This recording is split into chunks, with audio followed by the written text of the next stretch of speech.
Hello guys, तो कैसे हो? आई होप कि सब अच्छे ही होंगे। तो आपका स्वागत है आपके अपने यूट्यूब चैनल पे। तो हम फर्स्ट पार्ट में यहाँ तक पढ़ा चुके थे ऊपर, तो अब पढ़ाना है यहाँ से। तो चलिए स्टार्ट करते हैं वीडियो को।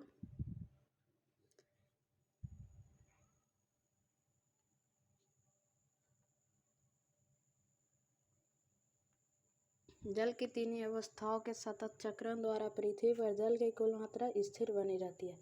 ठीक है, जल की तीनों अवस्थाओं, ठीक है, जल को हम पढ़ाए थे तो जल तीन अवस्था में रहता है, द्रव, ठोस और गैस के रूप में रहता है। तीनों अवस्था में मिलता है। तो यहाँ पे कह रहा है कि जल की तीनों अवस्थाओं के सतत चक्रण द्वारा पृथ्वी पर जल की कुल मात्रा स्थिर,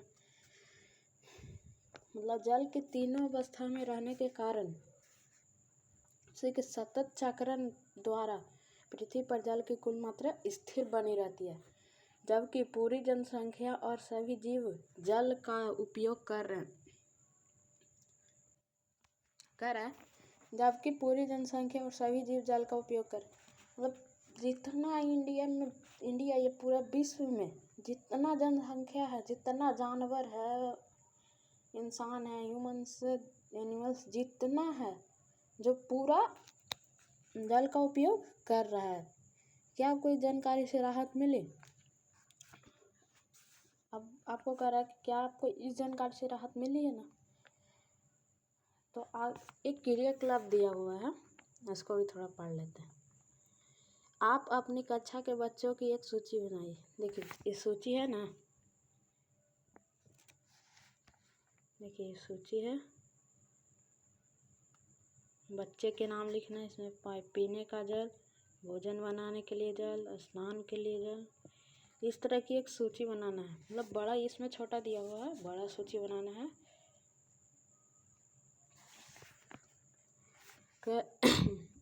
पुनः प्रत्येक बच्चों के कुछ प्रश्नों के उत्तर जानने का प्रयास कीजिए।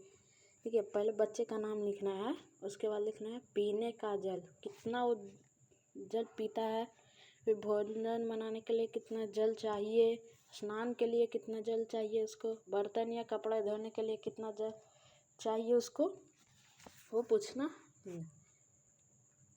उत्तर को सारणीबद्ध कर यहाँ यह जानने की कोशिश कीजिए कि उनके घर में पीने, भोजन बनाने, स्नान करने, बर्तन धोने, कपड़े धोने के लिए प्रतिदिन कितने जल की आवश्यकता होती है। तो पूछना है कि कितना जल उसके घर में डेली यूज होता है, मतलब प्रतिदिन कितना यूज होता है उसके घर में। देखिए पीने का जल ये सब मिला के कितना पानी उसके घर में पीने के लिए यूज होता है, भोजन बनाने के लिए कितना यूज होता है, स्नान करने के लिए कितना यूज होता है, बर्तन धोने के लिए, कपड़े धोने के लिए प्रतिदिन कितने जल की आवश्यकता होती है उसको। और पूछना है प्रत्येक कार्य के लिए जल को किन से प्राप्त होता है, इसकी आपूर्ति के लिए उन्हें या उनके घर के लोगों को क्या करना पड़ता है। देखिए कह रहा है कि प्रत्येक कार्य के लिए जल किन से प्राप्त होता है, मतलब कहाँ से प्राप्त होता है, इसकी आपूर्ति के लिए उन्हें या उनके घर के लोगों को क्या करना पड़ता है, ये पूछना है। क्या करना पड़ता है वो पूछना है,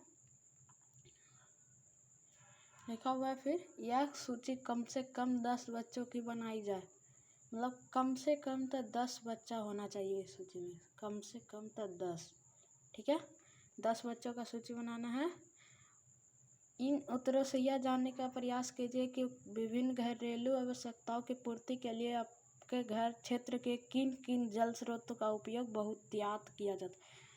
मतलब इन उत्तरों से यह जानने का आप प्रयास करिए ना कि विभिन्न, मतलब बहुत सारे भिन्न भिन्न घरेलू आवश्यकता, मतलब घर के लिए, घरेलू मतलब देखिए घर का, जैसे भोजन बनाने के लिए, स्नान करने के लिए, बर्तन या कपड़े धोने के लिए, ये सब के लिए किस पूर्ति के लिए आपके क्षेत्र, मतलब आपके क्षेत्र में से किन किन जल स्रोत का बहुत ज़्यादा उपयोग किया जाता है, बहुत ज़्यादा उपयोग किया जाता है। अब पुनः तालिका का अवलोकन कर उत्तर जानने का प्रयास कर। अब तालिका को पुनः अवलोकन करिए, अपने में सोचिए कि और उत्तर जानने का प्रयास कीजिए। आपके क्षेत्र का सबसे प्रमुख जल स्रोत क्या है?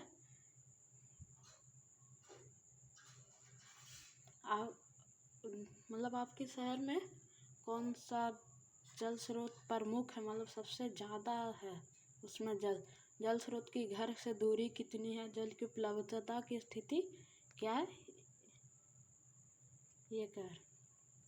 फिर आप पाएंगे कि अधिकांश नगरों बड़े शहरों जलापूर्ति की व्यवस्था होती है। आप पाएंगे कि अधिकांश नगरों, देखिए आप अधिकांश यानी कि अधिक, आधा से ज़्यादा, उसको कहते हैं अधिकांश नगरों या बड़े शहरों की जलापूर्ति की व्यवस्था होती है। और जलापूर्ति के लिए विशेष क्रम में पाइपलाइनें बिछाई जाती है।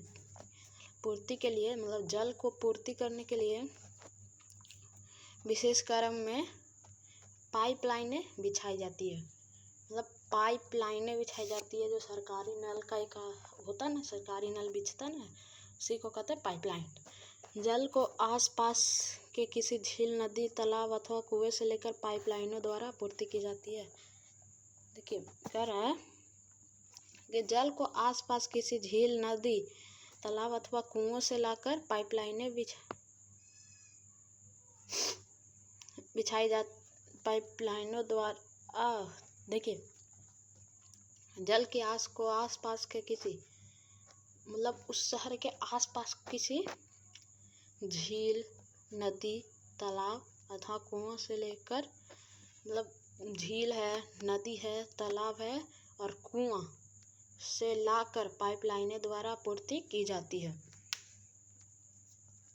छोटे शहरों एवं गांवों में निकाय अथवा सरकार द्वारा जल आपूर्ति की व्यवस्था नहीं की जाती है। ये जो छोटा शहर होता है ना और गांव, ये सब, उसमें निकाय अथवा सरकार द्वारा जल आपूर्ति की व्यवस्था नहीं की जाती है। वहाँ सरकार के द्वारा न जल आपूर्ति की व्यवस्था नहीं की जाती है। छोटा शहर में नहीं किया जाता, लेकिन अब तो वो भी होने लगा है। छोटा शहर हो, बड़ा शहर हो, छोटा गांव हो, बड़ा गांव हो, सब जगह सरकारी नल बैठता ही है। अब बड़ा शहर में भी जाता है, छोटा शहर में भी उपयोग होने लगा है। वहाँ लोग अपने उपयोग के लिए जल प्रायः जल स्रोतों से सीधे प्राप्त करते हैं। हाँ पहले होता था छोटे गाँव में, नहीं, अब तो सब जगह होने लगा। तो वहाँ के लोग हैं ना अपने उपयोग के लिए जल प्रायः जल स्रोतों से सीधे प्राप्त करते हैं। मतलब जल स्रोत नदी, कुओं, झीलों से प्राप्त करते हैं। कुछ इलाकों में जल के घरों से काफ़ी दूरी पर होती है। कुछ जो इलाका होता है ना, जो घर है वहाँ बहुत दूर, और वो रहता है बहुत दूर, जल स्रोत रहता है बहुत दूर, तो वहाँ से पानी लाना पड़ता है। वहाँ से जल ढोकर लाने का कार्य अथवा स्रोतों पर ही इसका उपयोग अत्यधिक कष्टकारी होता है। ये वहाँ से जल ढोकर लाना का कार्य अथवा मतलब और स्रोतों पर ही इसका उपयोग, मतलब स्रोत है वहाँ पे, उसी का सबसे ज़्यादा उपयोग अत्यधिक कष्टकारी होता है। हमारी जनसंख्या का बड़ा भाग कुआं, नलकूपों अथवा हैंडपंपों से जल प्राप्त करता है। देखिए हमारी जो जनसंख्या है इंडिया में, उसका एक बड़ा भाग कुओं, मतलब कुआं, नलकूपों अथवा हैंडपंप, तो चापाकल भी कहते हैं हम लोग, तो जल प्राप्त करता है। इन स्रोतों को जल कहाँ से मिलता है, यह हम लोग जानते हैं। तो आगे पढ़ना है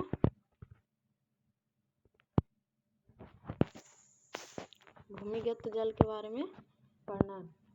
एक महत्वपूर्ण स्रोत, भूमिगत जल एक महत्वपूर्ण स्रोत के भूमिगत जल है ना, एक महत्वपूर्ण स्रोत है, एकदम महत्वपूर्ण, एकदम इम्पोर्टेंट स्रोत है। अगर ये भूमिगत जल नहीं ना रहेगा, समझिए कि बहुत कष्ट होगा, बहुत, मतलब कि पानी की बहुत कमी हो जाएगी। देखिए क्या आपने कभी चापा नल, हैंडपंप अथवा नलकूप के लिए बोरिंग होते देखे हैं? देखिए बोरिंग होता ना है जमीन के अंदर। क्या आपने कहीं हौज टैंक आदि के लिए गड्ढा बनाते देखा? हौज टैंक बनाने के लिए गड्ढा बनता है। तो देखिए आपने देखा ही होगा, कौन कब देख लिए कभी ना कभी। आप ध्यान दीजिए कि यह गड्ढे एक निश्चित गहराई तक बनाए जाते हैं। देखिए हैंडपंप या नलकूप पहले हम जो बोरिंग किया जाता ना, वो एकदम मतलब कि एकदम निश्चित गहराई एकदम निश्चित गहराई तक बनाए जाते हैं। ऐसा क्यों? ठीक है,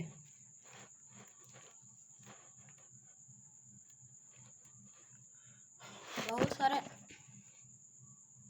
देखिए बड़ा है ना, कहूँ कोई कभी कभी देखे होंगे ना कहाँ पे, तो कहता ना कि हम तो बोरिंग करवाएं, बोलेगा कितना बोरिंग करें, तो कहेगा कि हम 55 फीट करवाएं, कोई कहेगा कि 60 फीट करवाएं। ऐसा क्या, मतलब कोई जगह पे कम, कोई जगह पे ज़्यादा अंदर तक बोरिंग करना पड़ता है, कोई जगह पे कम बोरिंग करना पड़ता है। उसी दिया है। सभी नलकूपों अथवा हैंडपंप में लगे पाइप की लंबाई समान क्यों नहीं होती? देखिए कह रहा ना कि सभी नलकूपों अथवा हैंडपंप में लगे पाइप, देखिए नलकूप या हैंडपंप जिसको कहते हैं, उसमें लगे पाइप की लंबाई समान क्यों नहीं होती, इसके बारे में जानते हैं। आप उन कारीगरों अथवा अपने से बड़ों के इस बारे में बात करेंगे तो ये जानकारी मिलेगी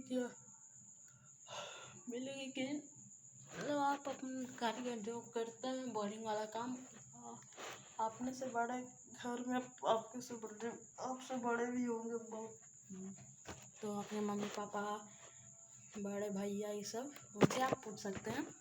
तो आपको मिलेगा ना कि सभी जगह जो समान गहराई तक पाइप नहीं डाली जाती, कुछ स्थानों पर यह गहराई कम तो कुछ स्थानों पर अधिक होती है। सभी जगह ना समान गहराई पे पाइप नहीं डाला जाता, कहीं पे ज़्यादा कम, कहीं पे ज़्यादा अंदर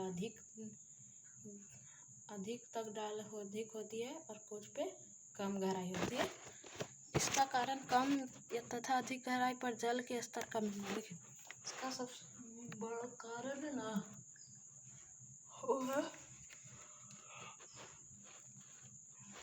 वो है पानी का, मतलब जल के स्तर का मिलना। मतलब कहाँ पे जल मिल रहा है अंदर, वहाँ पे हो जाता है, वहाँ तक ही बस पाइप डाला जाता है, आगे नहीं। पाइप डालने के लिए बोरिंग करते समय जिस गहराई पर चट्टान अथवा मिट्टी के बीच सारे के रिक्त स्थान पर जल भरा होता है, उसकी ऊपरी परत को भौम जल स्तर कहते हैं। देखिए कह रहा है पाइप डालने के लिए बोरिंग करते समय जिस गहराई पर चट्टानों अथवा मिट्टी के बीच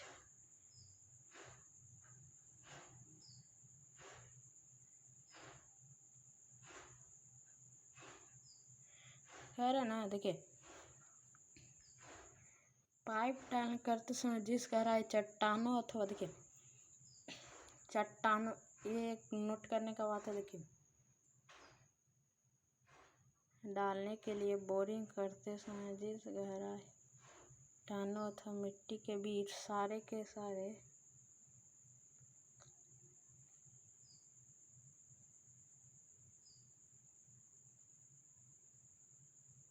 ये कह रहे ना, पाइप डालने के लिए बोरिंग करते समय जिस गहराई पर चट्टानों अथवा मिट्टी के बीच सारे के सारे रिक्त स्थान पर जल भरा होता है। मतलब देखिए यहाँ पे एक पिक्चर भी दिया होगा, हाँ देखिए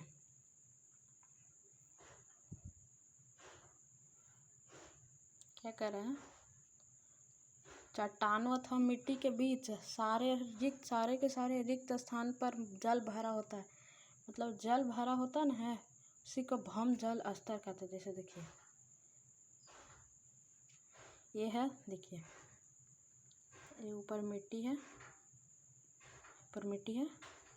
और यहाँ पे देखिए ये है पता, इसके बीच में जो ये रिक्त स्थान है ना, ये पूरा के पूरा मिट्टी भरा हुआ है ना, इसी को कहते हैं भौम जल स्तर कहते हैं।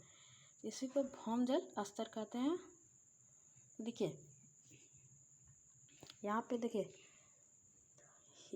मान के चलिए यहाँ पे पानी है डायरेक्ट यहाँ, ठीक है। तो यहाँ से निकालेंगे इसे पाइप, तो इसमें ज़्यादा गड्ढा करना पड़ा और यहाँ ये बस इतना ही पाइप डालना पड़ा। तो यानी कि जितना भौम जल स्तर है ना, जहाँ जल का स्तर होगा ना ज़्यादा, वहीं तक पाइप को ले जाया वहीं तक उतने गहराई पे डाला जाता है। यह स्तर पृथ्वी की सतह से 1 मीटर अंदर से लेकर अनेक मीटर की गहराई, देखिए यह स्तर है ना, जब पृथ्वी के 1 मीटर अंदर से लेकर अनेक मीटर, मतलब जिसकी गिनती नहीं कर सकते, कि गहराई तक हो सकता है।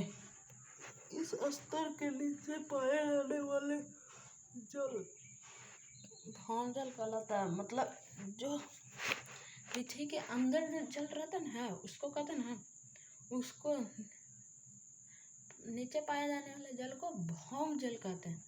भौम जल का स्रोत क्या है? आपने सोचा है कि वर्षा के बाद पृथ्वी की सतह पर जमा जल कहाँ जाता है?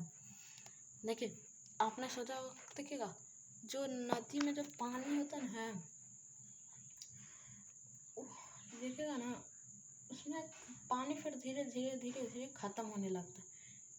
ऐसा कि कहाँ जाता है पानी? उड़ जाता है कहाँ? नहीं, देखिए वो बाष्प बनता है, ठीक है।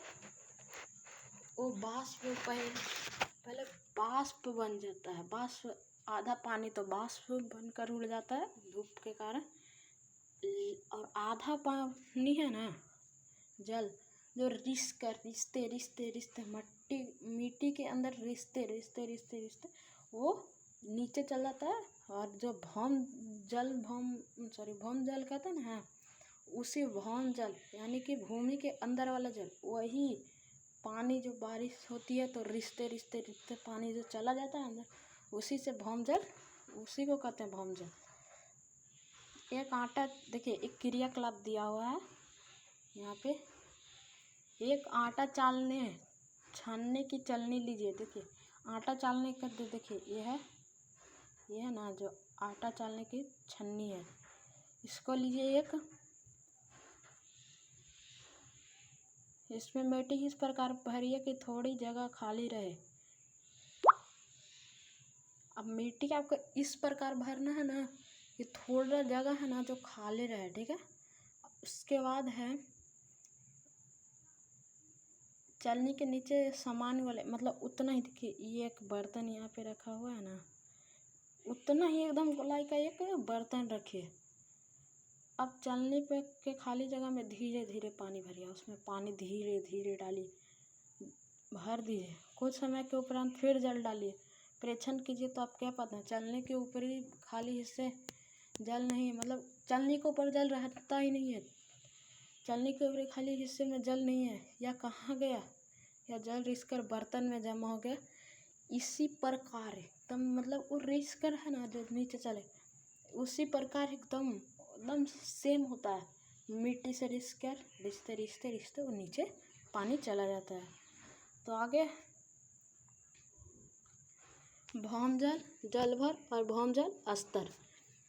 वर्षा जल नदियों, तालाबों, झीलों के जल मिट्टी रिसकर भूमि के नीचे रिक्त स्थानों पर दरारों को भर देता है ना।